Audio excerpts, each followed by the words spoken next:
Дорогие соотечественники, сограждане, в силу сложившейся ситуации с образованием Содружества независимых государств я прекращаю свою деятельность на посту президента СССР.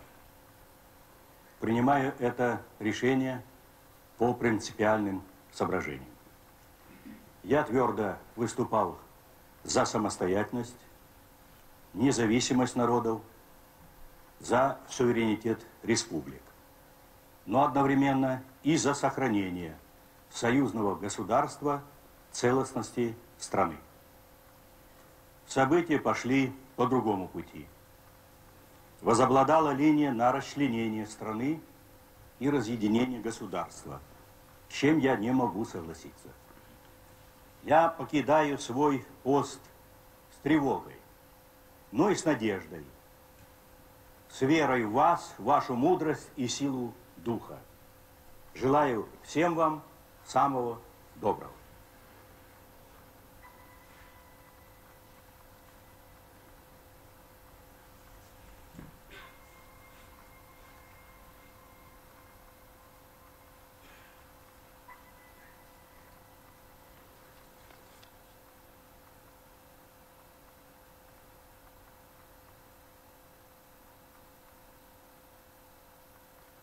Et voilà, c'est fini. L'URSS se termine. 25 décembre 1991. Comme vous venez de le voir, Mikhail Gorbatchev, dernier secrétaire du Parti communiste, premier secrétaire, annonce qu'il démissionne de ses fonctions et avec lui annonce la dissolution de l'URSS. L'Union soviétique éclate. Pour comprendre ça, il va falloir remonter dans le temps. Et comprenez la situation à l'époque. Ce qu'était l'URSS, c'était un ensemble de républiques. Union des républiques socialistes soviétiques. Donc c'était des pays qui étaient censés être unis volontairement pour réaliser le socialisme, pour vivre dans le communisme, dans un monde parfait égalitaire. Fin 91, c'est complètement fini. Les pays baltes ici, Lettonie, Estonie, Lituanie, sont devenus indépendants. La Biélorussie prend son indépendance, l'Ukraine, la Moldavie. Et ici, toutes les républiques d'Asie centrale, le Kazakhstan, l'Ouzbékistan, le Turkménistan, le Kyrgyzstan, le Tadjikistan, sans compter les républiques des Balkans. La Tchétchénie, la Géorgie, l'Arménie, l'Azerbaïdjan. Bref, l'Union soviétique éclate, elle se disloque, elle s'effrite. Il va rester la Russie, qui est la Fédération de Russie. Et le rêve est fini. Le communisme a disparu, il s'est effondré tout seul, comme ça, comme un château de cartes. Il n'y a pas eu de guerre, l'armée américaine n'a pas envahi le pays, il n'y a pas eu un énorme conflit, non, ça s'est terminé comme vous l'avez vu. Par un discours avec des gens aux mines graves, presque en pleurs, on voit qu'ils sont affectés. Le monde qu'ils ont connu a disparu et c'est fini. Le monde rêvé dont avait rêvé Lénine, hein, c'est les espoirs soulevés par la révolution de 1917, souvenez-vous, les 10 jours qui ont ébranlé le monde, espèce de choc planétaire, qui a complètement configuré et déterminé le XXe siècle, ça s'arrête ainsi. On a oublié la prise du palais d'hiver, la guerre civile, le tombeau de Lénine, l'industrialisation, la découlakisation, la guerre patriotique, l'industrialisation, le grand tournant stalinien, tout ça c'est terminé. Désormais, la Russie devient un pays officiellement démocratique, avec une économie de marché, et tout est terminé, ça s'est arrêté, en un claquement de doigts, comme ça, en un discours. Alors, il faut voir, comme souvent, quand un régime qui a l'air très fort et très puissant comme ça s'effondre d'un coup, c'est qu'en fait, il était miné, c'est-à-dire il était rongé de l'intérieur. Alors, dès les années 60, il y avait eu un choc. Vous voyez, cet homme-là, sur la gauche, il s'appelle Alexandre Solzhenitsyn. C'était un écrivain russe. Dans les années 30, fin des années 30, il fait des études. Il est né juste après la révolution russe, au début des années 20. Il fait des études de physique dans les années 30, il intègre, je crois, l'université de Moscou. La guerre éclate, il est engagé dans l'armée rouge, il va combattre sur le front de l'Est. Et puis dans une lettre à une amie, il écrira que Staline fait des mauvais choix, qu'il laisse mourir les gens, qu'il ne se préoccupe pas du sort des hommes. Bref, que c'est pas le grand génie qu'on doit adorer. La lettre sera ouverte, évidemment, il sera dénoncé. Et il fera quelques années de goulag. 7 ou 8, si je crois. Au goulag, il va découvrir l'enfer des camps. Il en sortira après la mort de Staline en 1953, quand les camps vont commencer à être vidés. Parce qu'après la mort de Staline, on va commencer à ouvrir le goulag. Tous les gens qu'on a condamnés de façon trop absurde seront libérés. Et au début des années 60, il se met à publier. Alors il publie légalement au début en URSS, on contrôle les écrivains, mais il y a une période où Khrouchtchev, qui est le dirigeant, laisse publier des ouvrages un peu critiques.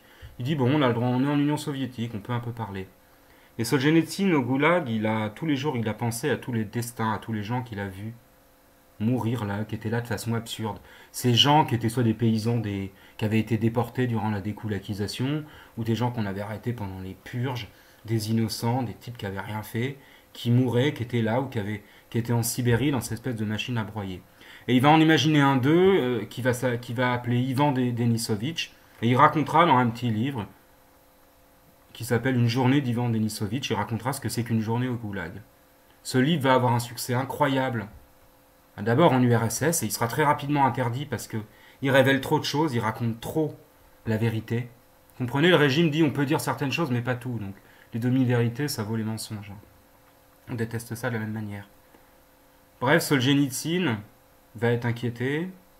Finalement, il sera exilé au début des années 70 aux États-Unis.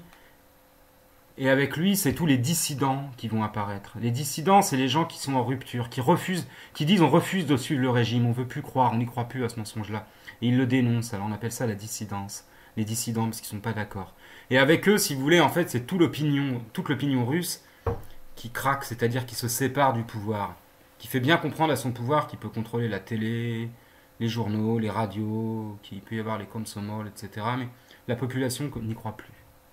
En Union soviétique, les gens ne croient plus. Ils ne croient plus aux rêves communistes, au lendemain qui chantent. Et dans les années 70, et même avant, vous avez la culture du samizdat qui se développe. Alors le samizdat, vous voyez là toutes ces feuilles tapées à la machine, voire même certaines écrites à la main. Et ben, ce sont les ouvrages, les livres, les poèmes, les nouvelles, les essais de ces dissidents, ces gens qui sont interdits par le régime, mais que les gens recopient à la main et se passent. D'accord ? Ça va vous paraître curieux que les gens passent des nuits secrètement à recopier des livres pour les diffuser. Mais ces livres, en fait, ce sont ces livres en partie qui vont saper le régime parce qu'ils détruisent toute la propagande et tout le mensonge officiel. Samizdat, c'est ça, c'est ce que vous voyez. C'est un livre qu'on a recopié, alors on l'a retapé à la main parce qu'on n'a pas le droit de les photocopier. Les imprimeries d'État veulent pas qu'on publie ça. Donc pour que les gens les lisent, eh ben on les recopie. On les recopie. C'est comme si vous alliez vous voyez, copier des cassettes qui vous plaisent ou des choses pour les diffuser parce que c'est interdit. Et ça, dans l'intérieur, ça va travailler la société soviétique. Les gens ne croiront plus à la propagande du pouvoir et aux mensonges. Et notamment à la propagande, évidemment, qui leur dit qu'à l'ouest, c'est le cauchemar et qu'ici, c'est le paradis. Non. Dans les années 70, pareil, à l'ouest, on va cesser de croire aux rêves communistes, on va cesser de croire au lendemain qui chante, on va cesser de croire que c'est le pays des travailleurs, l'URSS, on saura que c'est le pays des camps. Solzhenitsyn sera publié d'abord dans les années 60 en France, rapidement, mais dans les années 70, il sort une œuvre monumentale, plusieurs milliers de pages, qui s'appelle L'archipel du Goulag, où il raconte des dizaines et des centaines d'histoires de ces gens broyés dans les camps staliniens, mais les camps soviétiques en général, et de ce qu'est la réalité de l'URSS. Donc à l'ouest aussi, ça va s'effondrer dans les années 70. Les gens vont croire de moins en moins au communisme. Ceux qui y croyaient, il y en a qui ne croyaient pas, mais ceux qui croyaient que l'URSS était un pays où les travailleurs avaient des droits, où on luttait vraiment pour libérer le genre humain et pour vraiment et que c'était égalitaire, vont comprendre que non, ils vont ouvrir les yeux. Dans les années 70, il y a un autre événement qui se produit, c'est l'élection du pape Jean-Paul II. Alors Jean-Paul II, comme vous voyez sur la couverture du journal, il s'appelle Karol Wojtyla, il était archevêque de Cracovie, c'est un Polonais, il a été résistant au nazisme pendant la Seconde Guerre mondiale, et il est farouchement anticommuniste. Et il va faire rentrer l'Église catholique, qui est interdite ou à moitié tolérée dans les pays communistes, puisque la religion est censée avoir disparu, puisque la religion pour les communistes est une illusion, c'est une drogue pour les gens, c'est pas quelque chose de vrai. Donc évidemment, il faut comprendre qu'en Europe de l'Est, en Pologne, en République tchèque, etc., les pratiques religieuses sont interdites et les gens sont croyants, ils continuent à croire. Alors il y a certaines pratiques religieuses sont autorisées, l'Église a un statut plus ou moins reconnu, mais bon. Et Jean-Paul II fera rentrer l'Église catholique polonaise, et d'ailleurs tout le monde catholique, si vous voulez, au niveau du monde entier, dans la dénonciation de l'oppression communiste et de la dictature communiste en Pologne. Et il soutiendra, il ne sera pas le seul, hein.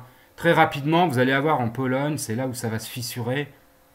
Alors ça avait commencé à se fissurer dès 56, je vous en ai pas parlé, mais bon, les Hongrois à Budapest s'étaient soulevés, mais on leur envoyait les chars de l'armée rouge étaient venus, avaient massacré les gens. À Prague, en 68, il y a eu le printemps de Prague, pareil, les chars soviétiques sont arrivés. Dans les pays où les gens se révoltaient, on envoyait l'armée, et puis voilà, l'armée rouge arrivait, les gens étaient massacrés ou rentraient chez eux. En 80, pardon, en Pologne, vous avez un syndicat. Alors, vous savez, un syndicat, c'est une organisation de travailleurs. Et vous avez un syndicat qui s'appelle Solidarność. Alors bon, vous ne parlez pas plus polonais que moi, sans doute, mais vous comprenez que Solidarność, ça veut dire solidarité. Et ces travailleurs polonais décident de s'unir et de former un syndicat qui n'est pas dépendant du Parti communiste et du pouvoir. Comprenez bien, le Parti communiste étant censé être le parti des travailleurs, donc l'État communiste étant censé être l'État des travailleurs, un syndicat dans un État communiste ne peut que être d'accord avec l'État. Eh ben non, là en Pologne, il y a un syndicat qui se crée, qui fait des grèves gigantesques. Alors où est-ce qu'il fait des grèves gigantesques? Eh bien vous voyez comme quoi l'histoire du XXe siècle revient sur des lieux. Alors ça, vous voyez, c'est une carte de Pologne. Et ici, vous voyez, il y a une ville qui s'appelle Gdansk. Alors Gdansk, c'est le nom polonais d'une ville en allemand qui s'appelle Danzig, dont on a déjà parlé, le corridor de Danzig. Ville dont vous vous souvenez, qu'Hitler voulait récupérer, qui a été une des villes qui a justifié le début de la Seconde Guerre mondiale, l'invasion de la Pologne par les Allemands. Bon, à Gdansk, les travailleurs se mettent en grève, les travailleurs des chantiers, et réclament des hausses de salaire, réclament le droit de contester la direction. Bref, vous avez une révolte populaire. Alors autant, quand il y a une révolte d'intellectuels, on peut dire que les intellectuels sont des gens qui sont décadents, ou des intellectuels bourgeois ou capitalistes, mais quand c'est les travailleurs que vous êtes censés représenter, bon, pour l'État, c'est plus compliqué. Alors l'État polonais va d'abord accepter ce syndicat indépendant. L'homme que vous voyez là avec cette moustache, il est célèbre, il s'appelle Lech Walesa. C'est lui le leader, c'est un ouvrier. Il sera premier président de la Pologne plus tard. Et Solidarność, là les Polonais commencent à se soulever en réclamant à la fois la liberté, le droit de s'exprimer, de ne plus être un pays dépendant de l'URSS, le droit de pratiquer la religion, etc., etc., le droit d'être catholique, enfin toutes ces choses viennent, ils réclament la liberté. 1981, vous avez l'élection d'un homme aux États-Unis qui s'appelle Ronald Reagan, qui est un ancien acteur d'Hollywood, acteur qui a tourné dans des westerns qui sont quand même assez mauvais. Et Reagan, il a eu une idée, c'est que l'URSS, c'est l'empire du mal et qu'il va falloir y mettre fin. Alors là, vous vous demandez pourquoi sur le document de droite, dans la une du Time Magazine, on a des images, il est marqué Star Wars et on a des images de Star Wars. Eh bien parce qu'en 1983, à peine 2 ans après son élection, Reagan décide de relancer la course aux armements. Et il va lancer un grand programme qu'on appelle l'IDS, l'initiative de défense stratégique. Alors c'est un truc très malin parce qu'il va faire un grand discours à la télévision. Alors je vous le passe parce que je ne vais pas le mettre ici parce que ça dure quelques minutes, c'est en anglais. Ça vous passionnerait peut-être pas, mais en gros voilà ce qu'il dit. Il dit... Pour qu'on protège les pays du bloc de l'Ouest des tirs de fusées atomiques soviétiques, vous voyez là, hop, les têtes nucléaires américaines qui peuvent partir du RSS et frapper les États-Unis. Eh ben, bon, pour mettre fin à ça, ce que dit Reagan, c'est on va investir des milliards dans la recherche et on va développer un système avec des satellites. On est après la conquête de l'espace, donc ça fait encore un peu rêver. Et on va mettre au point des satellites qui seront capables de détecter les missiles s'ils sont tirés. Et on aura des avions de combat qui iront les abattre avant qu'ils arrivent sur le sol américain. Donc on aura un bouclier antinucléaire. D'accord? Donc les Russes, ils pourront tirer tous les missiles qu'ils veulent. Et bien en fait, on arrivera à les détruire avant même qu'ils aient atteint l'espace aérien, ou en tout cas le sol américain. Ce qui veut dire que l'équilibre de la terreur, vous comprenez, la balance entre les armements atomiques, eh ben il est rompu. Puisque s'ils ont un bouclier anti-atomique, eh ben, ça veut dire que toute la stratégie nucléaire russe ne fonctionne plus et que les Russes sont susceptibles d'être attaqués par les Américains, mais qui ne pourront pas répondre. Donc évidemment, ce grand discours de Reagan, où il annonce comme ça qu'on investit des milliards là-dedans, et il dit bien c'est pour faire un bouclier qui protégera nos alliés, ben évidemment, ça va faire que les Russes vont continuer à investir. Ils vont mettre tout l'argent qu'ils ont, ils vont l'investir dans leur armement. Alors ils avaient déjà commencé dès les années 70, vous voyez, fin des années 70, et ils continuent, vous voyez. Et donc Reagan augmente les dépenses militaires américaines pour forcer les Russes à ne pas baisser les leurs et si possible à les augmenter. Alors pourquoi il veut faire ça? Parce qu'en fait, vous voyez là, vous voyez qu'au milieu des années 80, les Russes et les Américains, je ne parle pas de l'OTAN, hein, juste des Américains, dépensent à peu près la même chose. Donc les Américains dépensent quasiment autant que tout le bloc de l'Est. Sauf que ce que vous montre pas ce diagramme, enfin ce graphique, pardon, c'est une chose simple. C'est que là, vous voyez les 300, on va dire, allez, presque les 340, 335 milliards de dollars dépensés par l'URSS, et ben c'est la moitié du budget de l'État soviétique. C'est-à-dire que tout l'argent russe part dans la défense. Ça veut dire qu'ils ont moins d'argent pour les hôpitaux, pour les écoles, pour tout. Alors, comme c'est un pays où l'État produit tout, bah, quand tout la moitié de ce que dépense votre État part dans l'armée, ça veut dire que votre population, elle a quasiment plus rien. Et là, ce que dépensent les Américains avec Reagan, je vais pas regarder les chiffres exacts, mais ça doit être 3% du budget de l'État américain, du PIB américain, donc de la richesse. Donc ça, c'est 50% de la richesse soviétique, ça c'est 3%. Donc en faisant ça, Reagan s'assure qu'en fait les soviétiques vont se ruiner en armement, alors que lui, il va financer sa recherche. Parce que quand les Américains construisent, ils font de l'armement, ils financent l'industrie américaine, et ils donnent des milliards d'ailleurs à la recherche américaine, dont notamment l'informatique, ce qui fait que les Américains font des grands bonds dans les années 80 en informatique, et donc entre guillemets, ça leur permet de financer tranquillement leur secteur de recherche et leur industrie. Alors en 1985, vous avez un homme qui arrive au pouvoir, donc 2 ans après le projet La guerre des étoiles de Reagan, l'IDS, et qui s'appelle donc Mikhail Gorbatchev, vous le connaissez. Hein. Il est souvent caricaturé parce qu'il avait une tache de naissance sur le front, alors c'est à ça qu'on le reconnaît. Alors Gorbatchev, il a des idées. Comme vous voyez, il va faire la couverture du Times. Alors, il est plus jeune, il est plus doux, et il est sans doute formidable, nous dit le Times. Donc il est jeune, il est doux, il est calme et formidable. Et en plus, il a des idées, une révolution. Est-ce qu'il va réussir à faire sa révolution? Bon, Gorbatchev sait que le système est en train de se condamner, c'est-à-dire qu'il y a des pénuries.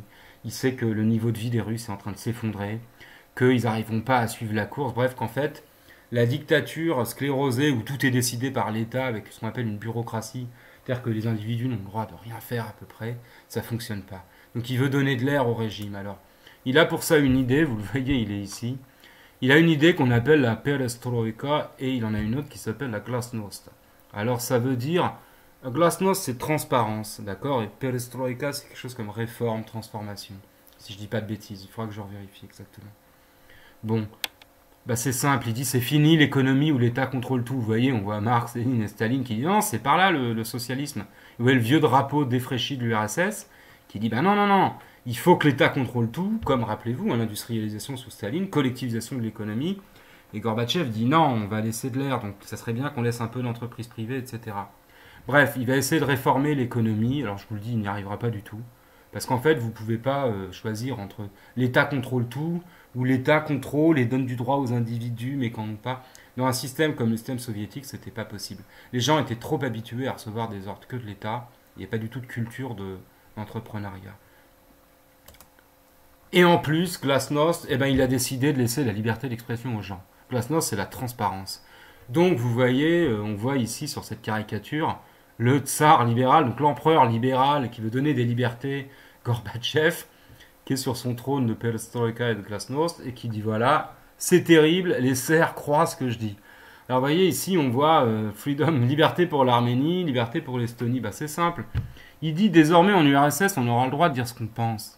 Et bien tous les peuples qui sont dominés par l'URSS, les Kazakhs, les Ukrainiens, les Estoniens, les Géorgiens, les Tchétchènes, les Lituaniens, les Arméniens, tout ce que vous voulez, tous les peuples que je vous ai montrés tout à l'heure qui, quelques années plus tard, prendront leur indépendance, ils vont commencer à dire qu'ils veulent leur indépendance. Et puis les gens vont se mettre à critiquer le régime. Ils vont dire on a le droit de parler, maintenant on va dire ce qu'il y a. Il y a de la corruption, il y a de la misère, c'est pas le rêve. Bref, on se met à pouvoir critiquer le régime et les réformes qui sont censées maintenir le communisme et faire que les choses s'améliorent ne fonctionnent pas. 1986, ça c'est sans doute un des événements, vous avez toujours des événements qui sont symboliques dans l'histoire humaine. Ça c'est le cœur du réacteur de la centrale de Tchernobyl, d'accord? D'un des réacteurs, parce qu'il y en a plusieurs. 86, vous avez une explosion. Alors Tchernobyl, il faut comprendre ce que c'était. C'est une ville en Ukraine, à côté de la frontière avec la Biélorussie. Et c'était une centrale nucléaire hyper moderne de dernière génération. Les Russes disaient, bon, au moins, peut-être qu'on n'est pas super bon pour produire des biens de consommation et faire que tout le monde ait de l'abondance. On n'a pas de McDo, mais on est capable de maîtriser l'énergie atomique. On est une énorme puissance scientifique et industrielle. Et donc, ils étaient arrivés, alors ne me demandez pas le détail exact du processus industriel qu'il y a derrière ça, parce que je ne le connais pas, je ne suis pas ingénieur, c'est une information. Mais ils avaient un réacteur de dernière génération. D'accord ? Cette centrale était toute moderne, flambant neuve, et elle devait fournir des quantités d'énergie extraordinaires. Donc, c'était un des derniers trucs qui restait en URSS, à savoir la capacité à mener des grands projets industriels. À côté, on avait fait une ville pour les ingénieurs, une ville modèle qu'on avait construite en quelques années, qui s'appelle Pripyat, et dans laquelle il y avait tout le confort moderne. C'était vraiment la vitrine des années 80. Pour dire, attendez, l'URSS aussi est capable de fournir du bonheur à ses habitants. Explosion nucléaire à Tchernobyl, ça va être géré de façon désastreuse. Les Russes vont commencer par nier. C'est-à-dire que ce sont, si je ne dis pas de bêtises, les Finlandais qui vont détecter ça.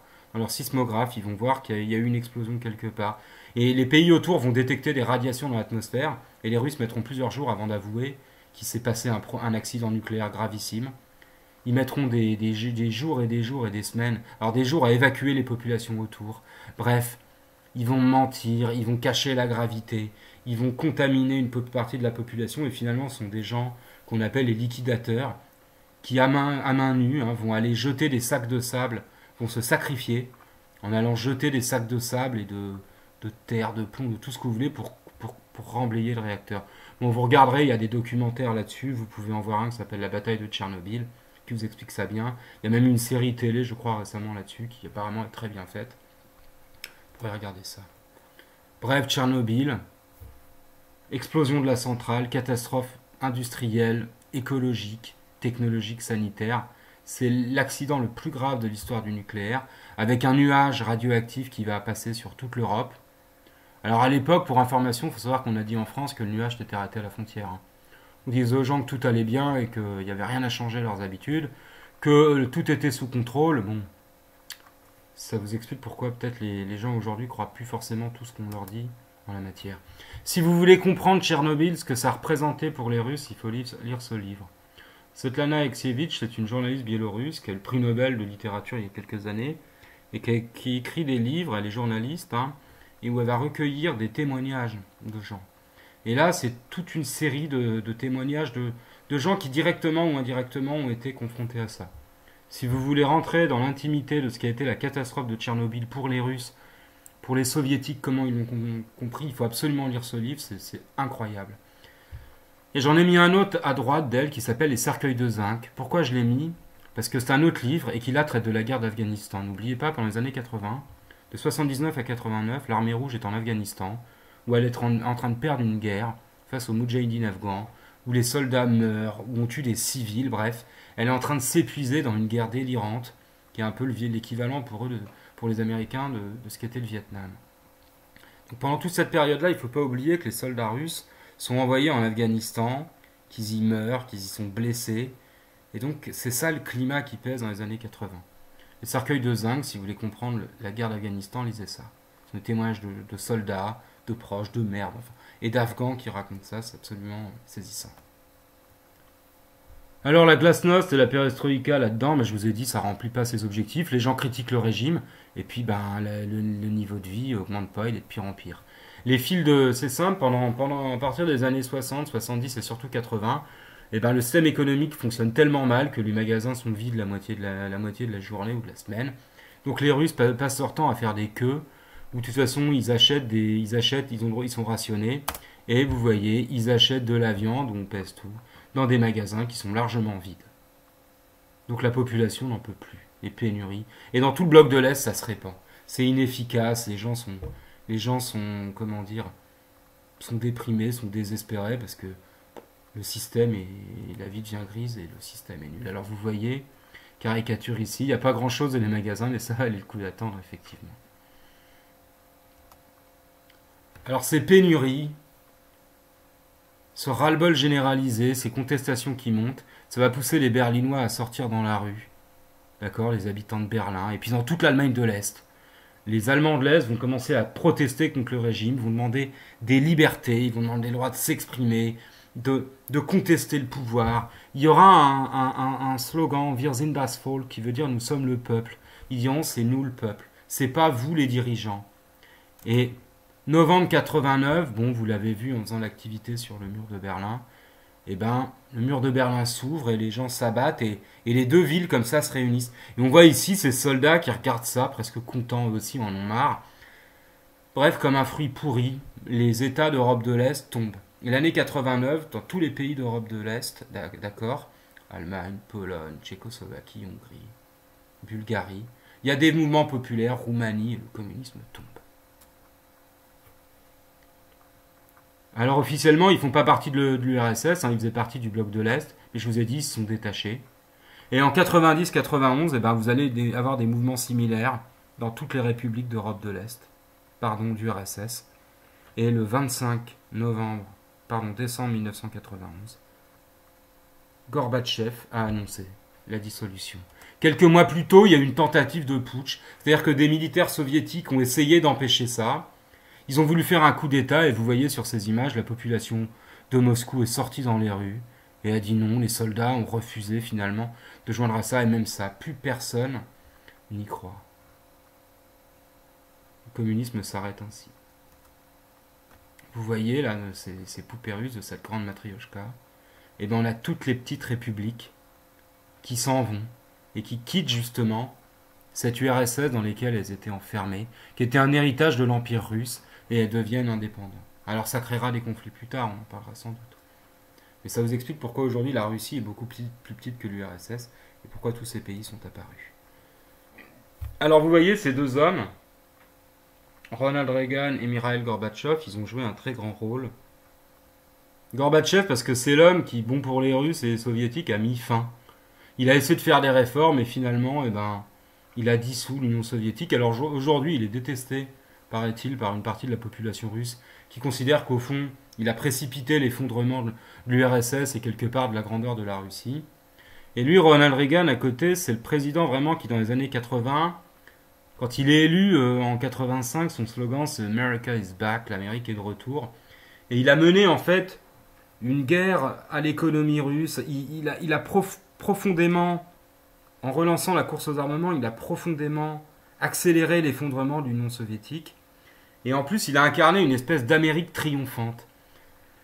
Il faut que vous compreniez ça. L'Amérique des années Reagan, des années 80, c'est une Amérique qui succède à celle des années 70, où la guerre du Vietnam se termine mal, où les Américains doutent d'eux-mêmes. Et là, il arrive en disant, c'est un peu Trump avant l'heure, si vous voulez, mais il était moins clivant sans doute. Mais il arrive en disant, l'Amérique est le plus grand des pays, et c'est un modèle. Et en fait, tout ce que dira Reagan sera assez bien perçu par les populations du bloc soviétique, qui se diront, oui, on veut de la liberté. Alors vous vous rappelez la vidéo précédente, j'avais commencé par un très mauvais film de Chuck Norris qui s'appelle Invasion USA. On avait commencé le cours sur Rocky IV et il faut que vous compreniez ce qui se passe. C'est qu'à partir des années 80, l'Amérique fait rêver et le communisme ne fait plus rêver.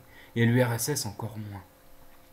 À gauche, là je vous ai mis l'affiche d'un film qui s'appelle Chuck Norris vs. Communism, qui signifie Chuck Norris contre le communisme, et qui raconte, vous voyez là on voit des petits parachutes qui transportent des cassettes vidéo.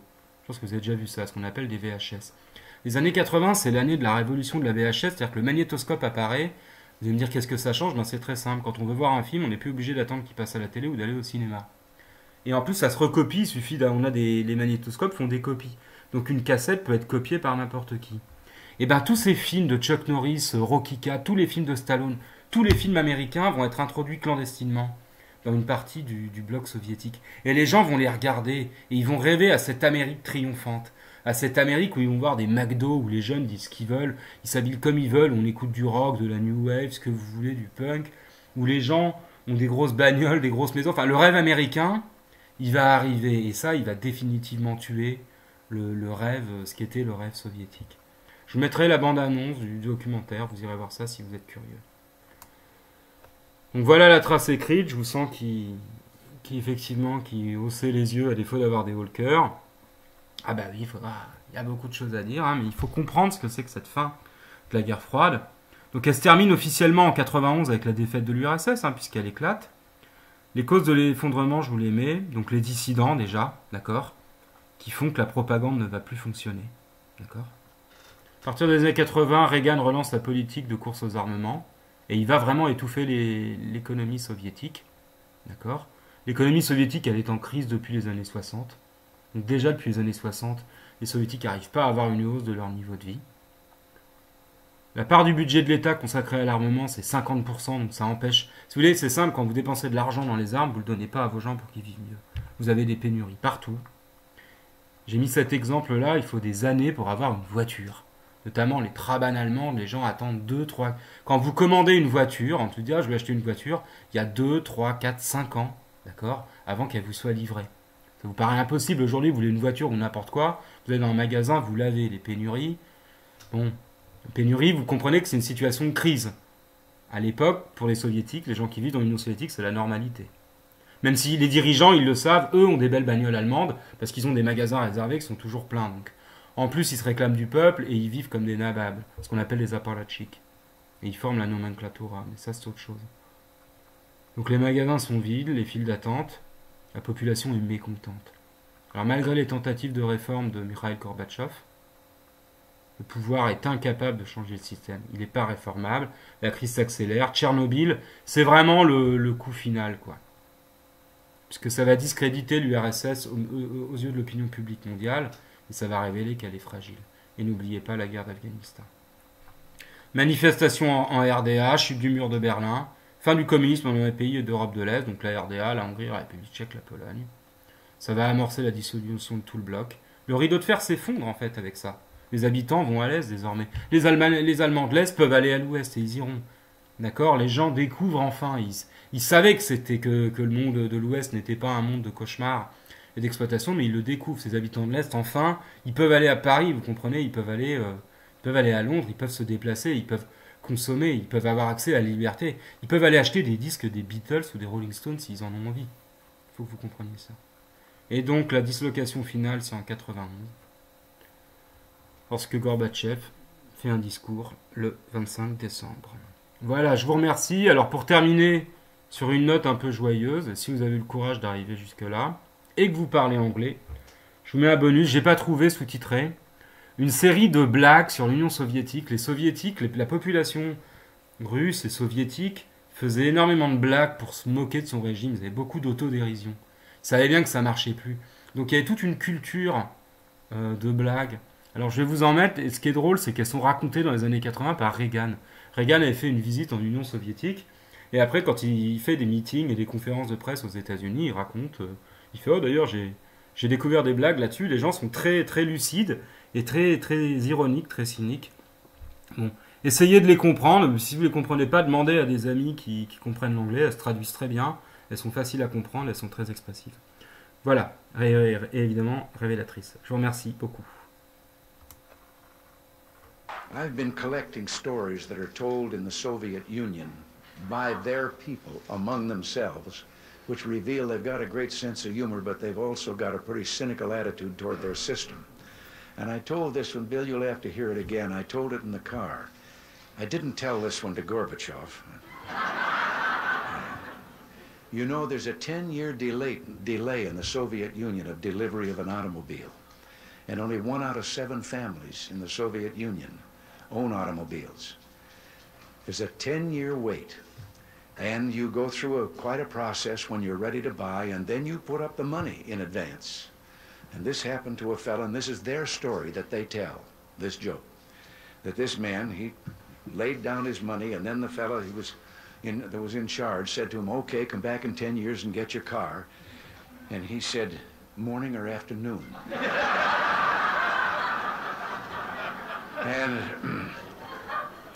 And the fellow behind the counter said, well, 10 years from now, what difference does it make?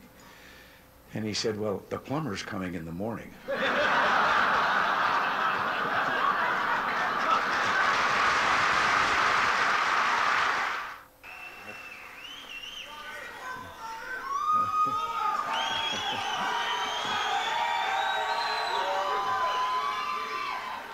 I just want to... Oh, I can't resist. I'm supposed to quit right here. But, oh, yes.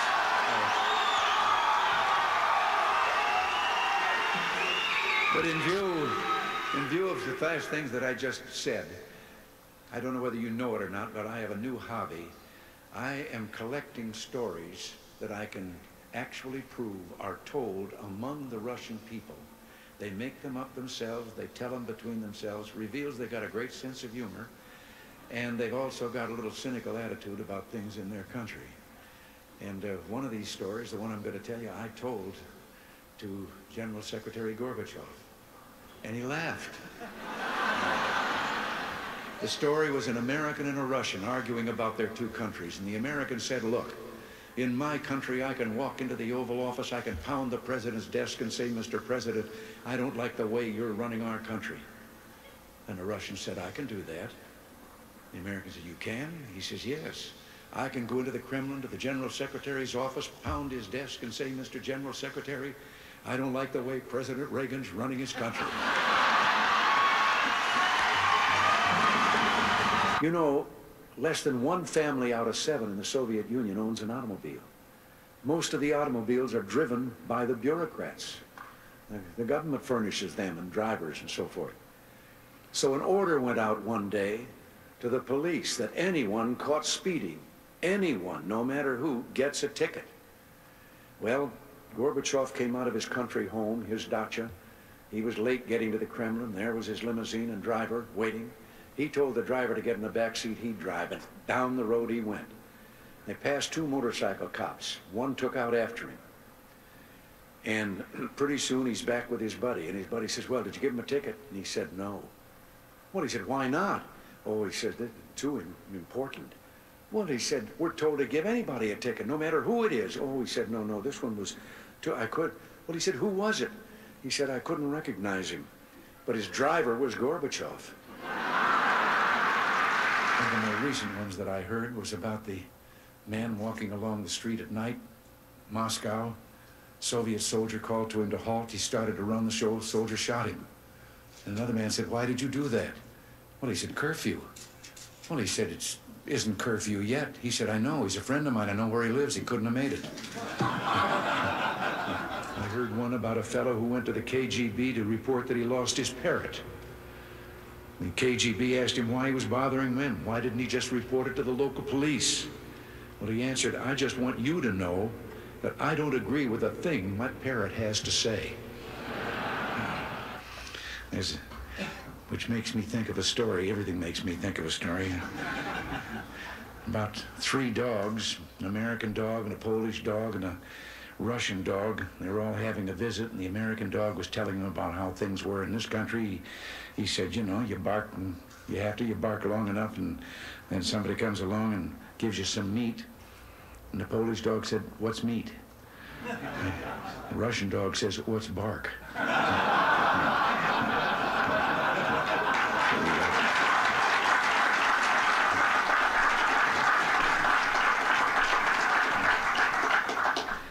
I have to interrupt right here and tell you that in one of my visits, I won't name him, I don't want to embarrass him, but one of the heads of state that I met with on this visit, he gave me one while I was on the way. Told me the story about the 2 fellows in the Soviet Union who were walking down the street, and the one of them says, have we really achieved full communism? Is this it? Is this now full communism? And the other one said, oh, hell no, things are going to get a lot worse.